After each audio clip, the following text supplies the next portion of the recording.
there used to be an October 15th,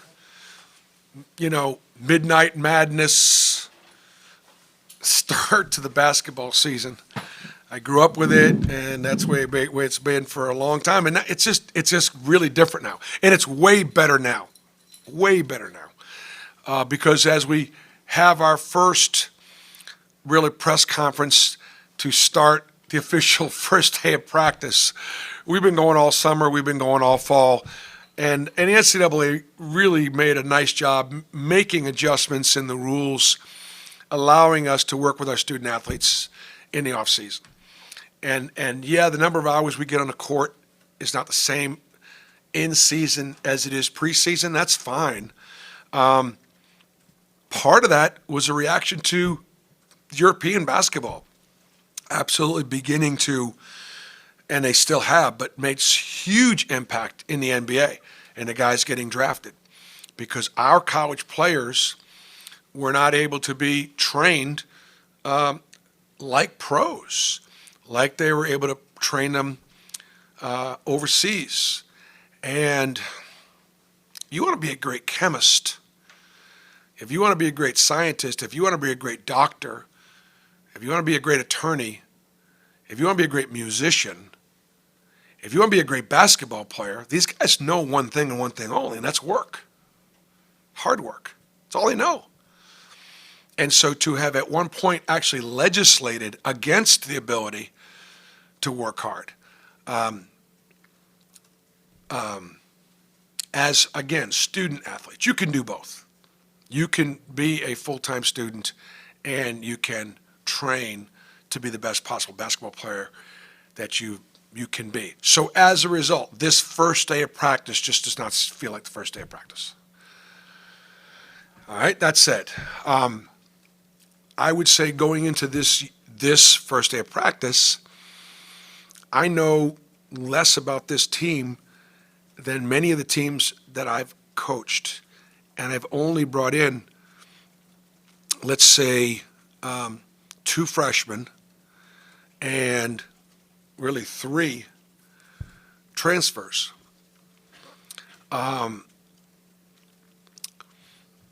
The combination of NIL and transfer portal in the Power 5 conferences, you're looking at almost 4 to 5 guys transferring per year per team. It's over 4. We've averaged 2 over the last 5 years or so. Part of it is because our guys love Auburn, and our fans have done such a great job loving them. And they want to get their degrees, and they want to stay. And that's a real advantage for us. But I have several guys that are returning. They're going to be playing different positions. For example, Denver Jones is going to play 1 and 2. He didn't play any point guard last year, with the exception of about a week and a half when Aiden was out, with maybe 2 weeks when Aiden was out with a foot injury or an ankle sprain. Janai Broom is going to play 4 and 5. He played 12 minutes of 4 last year when Jalen Williams was hurt, and we played him that way at Georgia.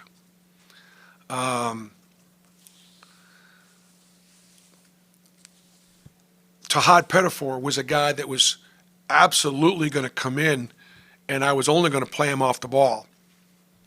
And through his own personal development, he looks like he can also play point and handle the load of learning 3 positions, because the 2 and the 3 are identical positions. One is just on one side of the floor, the other is on the other side of the floor. And the enormous responsibility of the one, where you need to know every position. And he's demonstrated to me that he can handle a couple rotations at point guard. So you give some of those dynamics along with bringing in 5 new guys, and it's I'm going to learn a lot more about my team the next 3 or 4 weeks. First question from Adam and Jason. Bruce, there's been a lot of talk about just the schedule and how daunting it is, and in particular that non-conference slate. Was there maybe a moment where you felt like you guys really needed to build out that non-conference slate the way you did this year? And I guess if so, just when did that realization kind of hit or click for you? Well, I think there were two things that happened. Last year, when we put USC, Notre Dame, Indiana on the schedule, we did so following great years by all three of those programs and anticipated their being great again. It just weren't.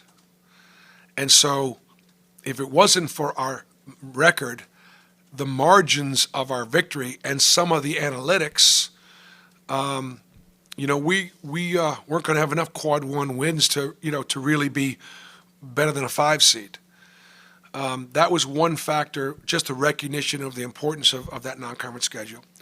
I think the second and probably the more impactful reason as to why we scheduled this way is if we've been ranked in the top 10 at one point 6 out of the last 7 years, at one point, whether we are or whether we aren't, we're trying to act like we're one. And one of the ways you can act like one is to try to schedule there. So I don't know if we can recruit like a top 10 program. I don't know if we can finish like a top 10 program. But I can schedule like one because I can control that. And so that's what we've done. Third factor is probably because we're a veteran team, and I just want to give these guys that opportunity. I want to give these guys that chance, and I want to give our fans the opportunity to go down there and go to Houston and support us against Houston, knowing that there are going to be 1 or 2, 3 in the country on the road. We continue to try to bring in great teams to the Atlanta and that Hoopsgiving. My goodness gracious, to play Indiana and have Indiana bring 8,000-9,000 people to that venue, so on and so forth, and now to get Ohio State. The fact that Matt Painter and Purdue feel enough about our program that they could bring us back to Indianapolis in a year from now and actually think that the game would be a big game for them or for television. Well, we know that Purdue's a big game for us. It's either is or almost sold out already in Birmingham. So we're just trying to act like we belong. Jason and then Bert. Bruce, you talked about Tahad, Denver, bring in J.P. Pegues. How valuable is that depth at point guard, and then how much does that competition help you guys when you have 3 players that are kind of pushing in that role? Well, I think it definitely helps as far as the depth is concerned. You catch. We're going to play 2 point guards. We've always played 2 point guards. And if you don't have that third guy in the rotation and one of those guys gets hurt, what do you do? And so, it definitely helps as far as our depth is concerned. And I think as far as the competition, those guys are also competitive that I don't necessarily think that it's helping them all show up every day to practice, because those 3 guys already show up. Those 3 guys are going to show up every day. Bert and then Nathan. Bruce, adding Miles onto this team, just having 3 guys off the ball, or 3 proven guys off the ball that are scorers, just what does that do for this team? Adding him when what you have with Denver and Chad coming back, just adding another guy that's done it at this level, or just at the power conference level. Well, I mean, I think that obviously Miles, he was arguably Georgia Tech's best player last year, played a ton of minutes, and grew and developed in that program. Coach Stottlemyre did a great job bringing him along. And having to play him 32-plus minutes, and now he's going to come here, and the way we play, playing 10 guys double-digit minutes, he won't play 32 minutes every night. So therefore, he's going to be able to play and affect the game in more ways. He'll affect the game with his length defensively. He's going to and he's really improved in that area. He's going to affect the game, hopefully, by getting downhill and scoring more at the rim. He obviously is demonstrated to be a great three-point shooter with great range. And so,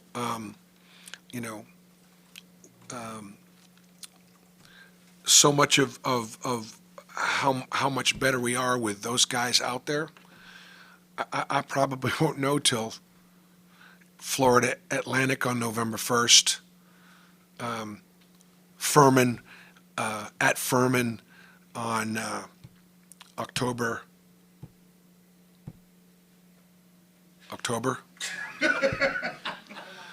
I think October like 27th. It's a Sunday there, something like that. We'll know a lot more right then. Versus Janai at the 4. I mean, I guess just what have you kind of seen? Like you said, obviously you guys are getting ready to do practice Yeah. for real. But do you imagine him potentially starting at that, or is it kind of a thing going back and It's forth? a potential for Jedi to start at the 4, and that depends on Dylan Cardwell and Cheney Johnson, and Jaheim Hudson and Chris Moore. It would be safe to say right now that based on what I've seen this summer and this fall, that Janai will start at 4 or 5. I think I've seen enough, in addition to what he's already done. I think I've seen enough that Janai definitely would be, I would say, of all of our players, putting himself in that position. Now, whether or not Dylan starts at 5 and Janai starts at 4, or Cheney starts at 4 and Janai starts at 5, that's all going to be taking place this month. And it could change during the course of the year too, because of matchups and things like that. They're all going to play. They know they're all going to play. All right, Matt, and then Phil, and then Hope will be the last one. Bruce, have you seen a jump from any of your returning players in the offseason that have stood out to you? Yeah, I think that Janai has, he's in great shape, and he's practiced with a really good consistency. We asked that of him as a leader, to bring it, play at practice at a better clip, and continue to compete and lead. And I think he's done that. Dylan's always been somebody that's been in the gym and is a natural gym rat, and Cheney Johnson's one of our absolute hardest workers, and Cheney had a great fall. Like Cheney's teams won a lot, and I think you'll see the improvement from last year to this year. Chris Moore had a good fall, and was really productive. I think both Chris and Cheney being productive. Chad Baker continues to show you at times greatness. And so Denver had a really good fall. When I say that, the difference between fall and summer, getting comfortable with the position, you can't sleep on Denver. He's getting downhill scoring. He has been our most consistent defensive guard from a standpoint of pretty much bringing it every day. So I mean, I think they've all improved from truly from the summer. Because when I say summer, we were here in June and July. They got 3 weeks in August off, and then we came back. And even all the new guys, all the kids that were here this summer, Miles and JP, Tahad, and Shakai, and Yaheem, all got better. All right, Bill, and then Hope with the last one. The fact that you play as many players significant minutes, talk about how you deal with that in recruiting. I can see both sides where obviously there are going to be some minutes available when you're going out and recruiting, but there's some guys obviously that want more minutes. Yeah. Well, I think one of the things about recruiting that's really, really important, I think one thing about like student athletes, they still want to be coached. They still want to be pushed. They want to be held accountable. They don't want to be lied to. They don't want to be lied to. And so I think in recruiting, if you're honest with them and you tell them it's not going to be easy, how hard it's going to be great and do the things that they say they want to do, so on and so forth.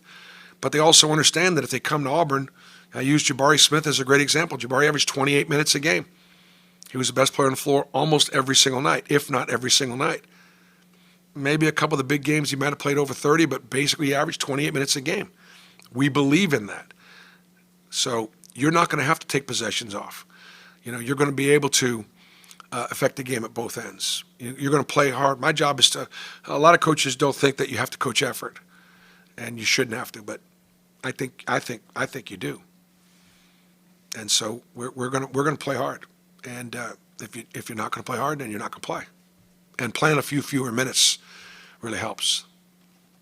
BP, I was going to ask you defensively, how have the new guys adjusted to your expectations on playing defense? Yeah, I tell you, the one thing that I would say is, like, practices are difficult. Like, we're hard to score on in practice.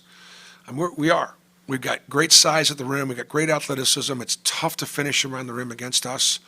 We've got to continue to work on defending without fouling. We've got to continue to be physical without fouling. Fouling are errors.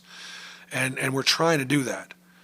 And so one of the reasons why I can't get a gauge on where we are is we have a hard time scoring with a good percentage against ourselves.